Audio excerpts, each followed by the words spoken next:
practices. That's a pity. From the outside, at least, it seems like Hindus are worshippers of idols. And you said that idolatry of books is of the worst kind, but of statues as well is surely worse. Okay.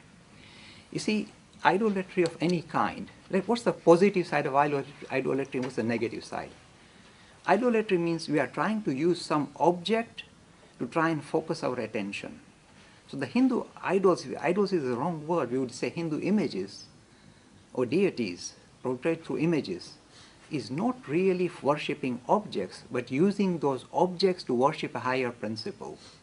So idolatry in the sense that we are worshipping images should not be undermined, because in a way, look, if I tell you a spirit, you say, what are you on about? If I show an image which is very colorful and very kind of, you can relate to, because it comes from your culture, from your background, then you can focus your attention on that image to think of higher principles. So subtle ideas become possible or become accessible through this imagery. There's nothing wrong with that, provided you know that you are not worshipping objects, not idols. You are worshipping, if you like, the underpinning principle, which is spiritual.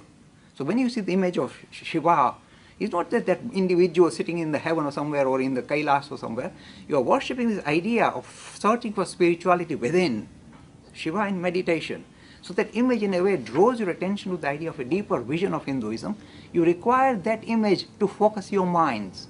Now what about idolatry of the book? You see, here the situation is much worse, because people think idolatry of the image is worse. No, idolatry of the book is worse.